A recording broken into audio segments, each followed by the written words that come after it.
Champions লিগের গুরুত্বপূর্ণ ম্যাচে সাইপ্রাসের ক্লাব পাফোসি এফসির বিপক্ষে কষ্টার্জিত জয় পেয়েছে চেলসি।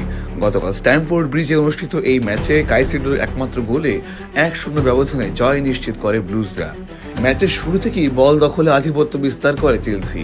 পুরো ম্যাচে প্রায় 68% সময় বল তাদের পায়ে থাকলেও পাফোসের জমাট রক্ষণভাগ ভাঙতে বেগ পেতে হয়েছে তাদের। প্রথমার্ধে এনজো ফার্নান্দেজের একটি গোল ফাউলের কারণে বাতিল হলে হতাশ হতে হয় স্বাগতিক সমর্থকদের। এছাড়া পাফোসের গোলরক্ষক জে কোর্টার বেশ কিছু দুর্দান্ত সেভ করে চেলসিকে দীর্ঘক্ষণ গোল বঞ্চিত রাখেন।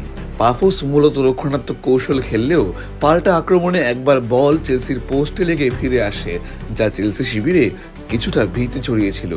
অবশেষে ম্যাচের 78 মিনিটে কাঙ্ক্ষিত গোলের দেখা পায় চেলসি। পেদ্রো নেটোর নেওয়া কর্নার থেকে বেনোয়েট বডিয়াশি লেগ ফ্লিক করা বলে চমৎকার হেডে জালে জড়ান ইকুয়েডরিয়ান মিডফিল্ডার মইসেস কাইসেডো। এই গোলটি শেষ পর্যন্ত ম্যাচের ভাগ্য নির্ধারণ করে দেয়।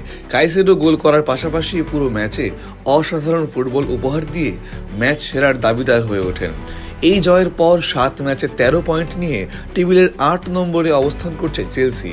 সমসংখ্যক পয়েন্ট থাকলেও গোল ব্যবধানে তারা বার্সেলোনার চেয়ে এগিয়ে রয়েছে। অন্যদিকে 21 পয়েন্ট নিয়ে তালিকার শীর্ষে রয়েছে আর্সেনাল এবং 18 পয়েন্ট নিয়ে দ্বিতীয় স্থানে বায়ার্ন মিউনিখ। লিগ পর্বের শেষ ম্যাচে নাপোলির বিপক্ষে জয় পেলে চেলসির সরাসরি নকআউট পর্বে অংশগ্রহণ অনেকটাই নিশ্চিত হয়ে যাবে।